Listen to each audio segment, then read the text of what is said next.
Halo semuanya, selamat datang kembali di channel ini. Jumpa lagi dengan saya Vicky Impong. Semoga kalian semua selalu dalam keadaan yang sehat. Video kali ini kita akan sama-sama mendengarkan pembahasan dari para pengamat bola hari ini tentang bagaimana apakah timnas Indonesia masih prioritaskan AFF Cup.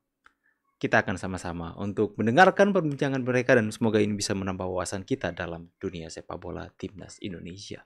Tanpa perlu banyak basa-basi, let's play this video. Halo Jabro Tim. Ada sesuatu yang lagi rame nih. Lu harus kasih dia kesempatan lagi. Di atas kertas lo semuanya harusnya menang.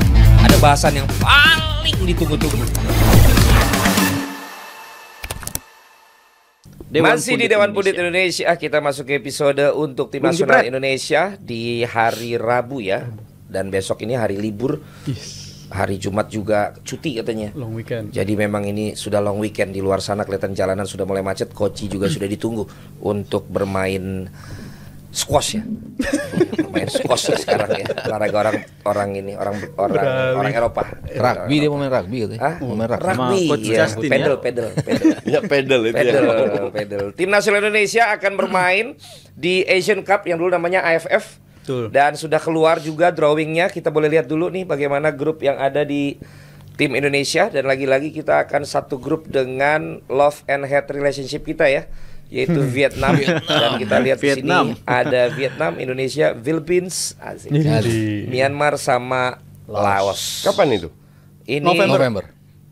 sudah di drawingnya dari sekarang. Artinya kita udah bisa mantau-mantau. Dan ada pertanyaan begini, dengan proyek jangka panjang kita, dengan sekarang kita sudah di level Asia gitu ya, apakah kita masih harus fokus dan taruh pemain-pemain terbaik untuk Asian Cup yang ironinya kita malah belum pernah dapat ya, sekalipun menang di AFF ini. Lah, apaan tuh? Apa tuh masuk? Ya, silakan gimana? Endorse. Bukan bos, dia bunyi. Dilematis gua kalau ngelihat ini agak Nggak, sorry, dilematis. lu daripada kita berandai-andai, kita mending memberikan pendapat berdasarkan statement dari Erick Thohir, yaitu ini akan menjadi ajang Coba-coba. uji coba. Oke, based Uji on coba. that.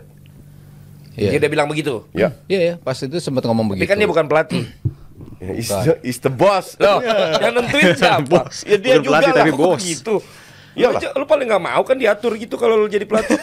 Gue nggak mau. Ya iya dong. Cuman gue ini kan ada kepentingan lebih jauh dan gue pasti paham kalau jadi pelatih. Jubir. Beda. Apa-apa dari Erick Thohir pasti Justin. Apa-apa Erick Thohir Justin. Iya, kalau gue bilang tadi yang gue bilang tadi dilematis tuh, ya kita kan sekarang bisa lah mengklaim sebagai jagoannya ASEAN gitu kan. Jagoannya ASEAN dari sisi permainan, dari sisi apa yang kita tunjukkan di level Asia. Cuman untuk validasi pernyataan itu, logikanya kita kan harus memang merajai Asia, apa parameternya gitu kan. Lu memang menguasai Asia, lu juara di ASEAN terus-menerus gitu. Kayak Thailand sebagai raja ASEAN valid karena mereka selalu juara di ASEAN seperti itu gitu. Untuk perkara kita sekarang udah naik level, ya perkara lain lagi karena memang targetnya dengan para pemain-pemain ini, kalau cuman targetnya di bawah di ASEAN, ya mungkin jadi agak kontradiktif gitu. Satu sisi kita percepatan untuk menuju level Asia, tapi kok kita masih ingin tampil di level ASEAN gitu. Cuma kan balik lagi ke validasi tadi, apakah butuh sekali aja dah lu juara ASEAN gitu, nih sebagai bukti, kita pernah kok juara ASEAN gitu. Apakah itu cukup dengan pemain-pemain lokal kita? Apakah kita butuh bantuan pemain-pemain yang Nggak bisa, itu kan bukan agenda FIFA. Udah levelnya di level ASEAN. Nah, yang jadi masalah kan ya balik lagi tadi, ketika main di November, ya pasti kan sulit dan susah Sulit dan susi untuk bisa manggil pemain-pemain ini. Jadi ya gue rasa ini akan menjadi panggung pemain-pemain lokal kita. Tapi kita tetap perlu dong yang namanya lu mau Asia, lu tapi belum pernah menguasai yang ASEAN. Nggak perlu. Kenapa? Kenapa harus perlu? Iya. Singapura 4 kali juara AFF nggak pernah main di Piala Asia? Kan itu tangga yang harus dilalui. Coach. Enggak. It doesn't work like that. Ini bukan matematika. Ya contoh paling bagus, nggak ada orang yang bisa kasih statement melawan statement yang gue bilang Singapura 4 kali juara AFF nggak pernah ikut Piala Asia. Mau kayak gitu. Jadi kalau gue bilang nggak perlu, dan gue sangat setuju kalau dibilang itu, guys. ini ajang uji coba untuk pemain-pemain lokal kita. Karena gue lihat ada beberapa pemain lokal yang levelnya mendekati dengan pemain diaspora.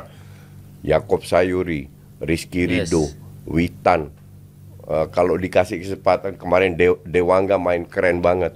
Terus pemain yang sering diberi kesempatan di U23 Ferrari, Komang, Bagas juga bagus. Bagas. Nah ini kan biar mereka yang bermain, mereka ini butuh jam terbang. Dengan hadirnya diaspora kan secara tidak langsung jam terbang mereka berkurang. Nah inilah ajangnya untuk pemain Liga 1 menunjukkan bahwa mereka dengan pelatih gue udah berkembang loh. Walaupun ini lokal semua, gue bukan timnas kayak yang dulu lagi. Kita sudah bisa bermain, kita sudah maju, kita bisa bermain modern, di press nggak panik, hal kayak gitu itu harus ditunjukkan di ajang AFF. Dan kita kan juga emang tim yang udah improve banget ya selama kurang lebih 1 tahun terakhir. Kita tim mungkin yang paling improve dibandingkan tim-tim lain gitu kalau di ajang ASEAN. Dan juga kalau kita menatap ini sebagai ajang turnamen yang coba-coba, kan bukan cuma Indonesia yang natap turnamen ini sebagai ajang coba-coba, karena beberapa kali Thailand kan udah nggak ngirim. Thailand, Vietnam udah duluan gitu. Kelompok umurnya juga yang diturunkan pemain yang relatif lebih muda. Jadi menurut gua kita bisa contoh hal itu. Dan kalau ngomongin apakah kita kalau ini jadi ajang coba-coba kita jadi ngelepas jadi nggak mungkin juara aja. Menurut gua kalau kita pakai pemain lokal full sekalipun pemain-pemain Liga 1, kita tetap punya peluang untuk jadi juara karena murni Dan selalu punya. dan selalu Tapi kan nyampe. mentok mulu di final. Kita nyampe di final, dan apakah kita mampu untuk bisa nerobos sampai jadi juara? Menurut gue pemain-pemain kita udah mampu untuk ngelakuin itu, karena improve-nya itu yang kalau gue bilang pemain-pemain yang tadi coach udah sebut itu emang udah improve banget permainannya dan juga udah makin matang segala macam. Jadi menurut gue untuk turnamen ini sekalipun, dan juga kalau soal dari timeline juga agak nggak cocok ya kalau kita nurunin pemain diaspora, karena November itu jadwalnya liga masih berjalan dan segala macam. Jadi menurut gue pemain-pemain liga kita pun menurut gue siap untuk ngelawan tim-tim lain, karena tim-tim lain kita segrup deh, jangan ngomongin yang babak knockout dulu, yang segrup pun juga udah pernah kita kalahin semua kok itu, dan gue ngerasa kita tetap bisa. Lama-lama berarti kalau emang juga prioritas pemain-pemain atau tim-tim yang tampil begini, lama-lama ini bakal nggak ada dong jangan-jangan nih Ada. Asian Cup ini. AFF ininya AFF. Iya, karena kan ya kayak arwahnya Thailand udah duluan nggak ngirim tim terbaik. Tapi kan tetap pemain bintangnya Iya, mereka benar, tetap main. tetap ada. Canatip tetap main, Teraton tetap main. Maksudnya pemain-pemain terbaik mereka juga tetap turun. Tapi kan bedanya kan sekarang kita yang terbaik kita kan yang main di luar gitu. Yang bedanya mungkin itu. Sementara yang Thailand kan Mungkin bisa mungkin ya 1, 2, 3 pemain diaspora mungkin bisa main. Pemain yang di klubnya dicadangin. Dan pas November itu kebetulan kan juga ada international break juga. Iya. Jadi mungkin aja bisa aja. Kenapa mereka nggak masuk agenda FIFA sih? dari dulu ya. Aneh juga. Lobbynya AFF kurang ini. canggih. Selalu mainnya kan di Desember di itu memang Iya, selalu- makanya. Iya. Ya lobbynya kurang canggih. Dan susah lu mau main diselipin di mana? Di Ya lu selipin di Juni. agenda FIFA agenda lah. di Juni harusnya maksudnya dong. di Juni pas libur gitu. Ya nggak ngerti, makanya maksud gue, tapi sayang banget. Maksudnya ini kan emang AFF, ininya Turnamen, bagian dari iya. AFC, tapi tidak diakui gitu loh. Ya emang nggak diakui. Ininya. Oh, tapi sekarang udah diakui poinnya. Oh udah. Udah. Per tahun Iya, ini. per tahun ini. ASEAN Cup. Kalau apa lu menang itu masuk kalkulasi FIFA ranking. Oh gitu. Tetap penting. Jadi udah ada juga. Cuman nggak ikut kalendernya, tapi poinnya sekarang udah. koefisien Oke. kayak gitu ya. Kembali lagi kita coba lihat ya. Ini kita mau bukan menduga-duga, tapi kalau melihat dari tadi grupnya, ini kan Vietnam doang ya. Otomatis berarti kalau yang harusnya menjadi lawan berat ya. Ujung-ujungnya kan tiap tahun Thailand, Vietnam, Indonesia, Malaysia. Itu terus. Iya. Pokoknya Malaysia Ujung-ujungnya Thailand di seperti sebelah itu. kiri. Yang Kita tembus barengin itu. Vietnam terus. Iya itu terus. Atau Singapura. Itu gimana sih lu jadi kayak Ya makanya gue nggak begitu penting. Dan karena memang yang serius pembinaannya bagus ya memang Vietnam, Thailand kan emang iya. Jadi wajar mereka selalu ada di semifinal, bahkan sering final, itu wajar lah. Indonesia Ya, juga kan selalu di semifinal. Tembus sih, semifinal, nggak iya. pernah gagal. Iya, iya, maksudnya makanya. secara quality ya memang kita Thailand, Vietnam tuh on par lah ya tiga negara itu. Malaysia, Singapura, Myanmar tuh secara bergantian tuh. Kadang-kadang Myanmar nyodok, kadang-kadang Singapura nyodok. Sekarang ya, kalau dulu-dulu kan Singapura ya bisa dibilang bisa menjadi juara Menang 4 gitu. kali juara. Iya. Malaysia juga lagi ini lagi Lagi bagus juga. lagi kena Lagi mental. goyang. goyang Iya. ya. Ada Soalnya faktor mulai lain. diganggu-gangguin pemainnya Iya, kan. disiram-siram. Disiram, di Tapi teror. bagus, mainnya lagi bagus. Ya Mainnya cuman bagus. itu dia, mainnya lagi bagus tapi diganggu begitu takut dia lama-lama. Pemain penting lagi yang kena Iya, juga mainnya kan. jadi Sarap itu fansnya. mungkin terganggu juga itu. Dan juga mungkin gue menatap turnamen ini bukan cuma pemain-pemain muda juga yang lagi naik juga, tapi gue mikir beberapa nama kan juga sempat yang dipanggil sama STI di sebelumnya bisa jadi ajang pembuktian lagi gitu. Ya Jadi intinya turnamen ini menjadi yang kayak tadi balik lagi lah bahwa Iya. ini uji coba, dicoba mencoba yang memang minimalis segala gitu macam. loh, dibandingkan untuk Karena- seperti sebelumnya. Karena kita punya nama kayak Rahmat Irianto, itu kan tadinya langganan juga bagi STY, tiba-tiba dia nggak dipanggil, dan mungkin ini bisa jadi ajang yang dia tatap untuk bisa start karir dia bersama timnas lagi. Tapi untuk coach ET.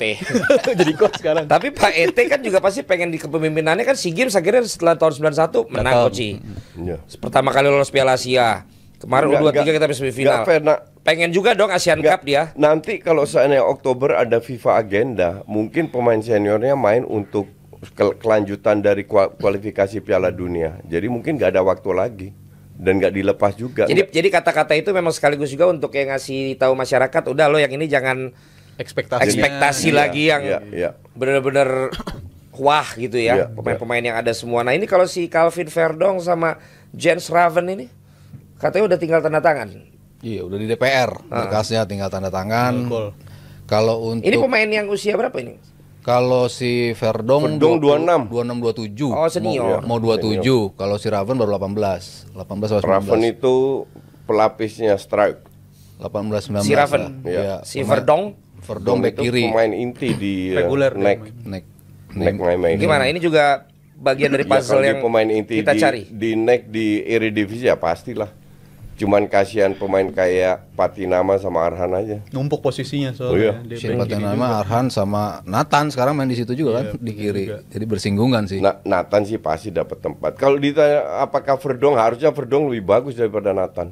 Kualitasnya murni karena dia main reguler segala macam. Iya. Tapi kan kita ngeliat Nathan juga tadinya dia back kiri, tapi ternyata ketika dimainin jadi gelandang nyaman-nyaman Iya, juga. Jadi iya. bisa Dan jadi bagus, bukan nyaman aja. Iya, dan cocok gitu main di situ. Jadi gue berharap pemain-pemain ini juga bukan cuma stuck di satu posisi dong. Mungkin Verdong bakal back kiri, tapi kan ada beberapa pemain juga bisa dimodifikasi lah. Istilahnya posisinya kayak si Nathan Choaon itu karena nyaman jadi gelandang nyaman, jadi back nyaman. Ya intinya cuma benefit lah yang bisa kita dapetin kalau seandainya pemain-pemain ini Ada juga pelapisnya lah. jadi cepet di. Ya berarti lu juga dimainin bilang ini menjadi harusnya pembuktian pemain-pemain Liga 1 Iya. untuk bisa menunjukkan kemampuan dan sebagainya. Apa enggak ini malah nanti menimbulkan Kisruh. ini lagi ya? Kan suka ada Nggak, aja yang gini, ngegoreng-goreng pro, kan? pro kontra mah pasti ada. Cuman Bung Towel, gue bilang aja, Pak. ini bukan 50-50. Pronya gue bilang ini 95%, kontranya paling 5%. Kalau yang tadi. Ya, dengan apa yang Enggak, tapi dilakukan masuk bentar Eric misalnya Royce. berhasil nih. Ya. Narasinya ada lagi tuh kan, pakai pemain Liga 1 doang juga bisa berhasil gitu. Ya, Cukup. FF. Iya, tapi kan pasti akan begitu gak sih? Iya. Gulungannya Itu gak sih? biasa lah. Gue bilang, makanya gue selalu bilang beda pendapat is oke, nggak ada masalah. Kalau orang Yang punya masalah tuh apa? nggak ada masalah. Gak ada masalah. Kita nggak perlu sebuah sebuah kasus dipermasalahkan. Kalau orang cari masalah ya kita abaikan. Buat apa mikirin masalah, mikirin positive vibes? Oke.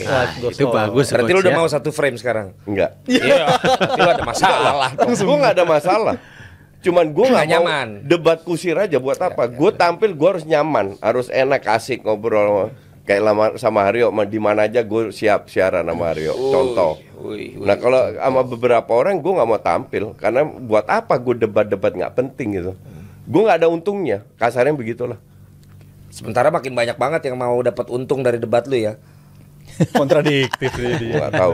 Jadiin. Kan orang Kan pendapat lu. Ih, ya kan gua nanya sama orang ya langsung. Gue nggak tahu. Katanya ngantri orang mau berdebat sama lu sekarang. Enggak. Siapa yang bilang lu nggak- Harus lu checklist gitu. Ya udahlah ya. Mudah-mudahan timnas kita pokoknya bagus. Lu awas ya bikin live reaction Asian Cup ya. Lu kan nggak terlalu penting. AFF. Iya. Ya, tergantung sponsor. Ya kan dong. Lu cule sih. kalau ada sponsor Lu gimana? enggak dong. Lu harus konsisten Kalau lah. ada sponsor masa bilang enggak, ya nggak mungkin lah. Ya enggak lah lu bilang tuh nggak penting udah kasih. Ya, emang. Jebret media aja Nah, penting-penting. gue badminton aja gue jalan. Nah itu. Diambil juga. Badmintonnya ada sponsor gue ambil. Kalau dia badminton. Main badminton aja lo. Dia beneran. Walaupun cuma bikin Mbak Susi Susanti bingung.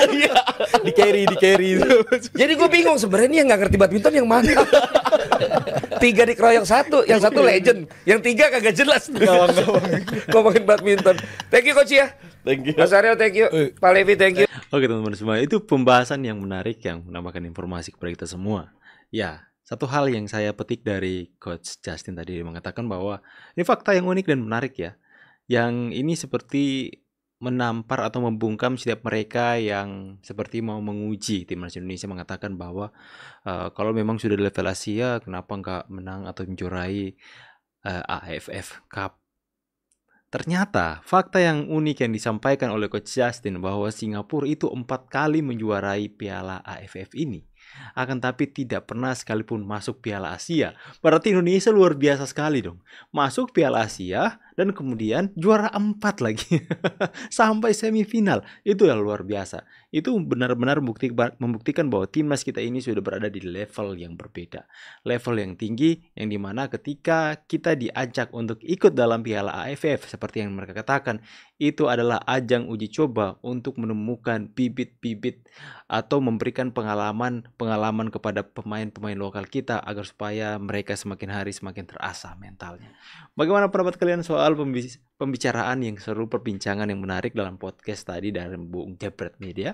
Kalian bisa mendapatkan link original video di deskripsi. Jangan lupa juga tekan tombol subscribe, nyalakan notifikasi supaya kalian tidak ketinggalan berita info terupdate soal video-video seperti ini. Saya Vicky Bung pamit, see you on the next video guys, and God bless. Bye guys.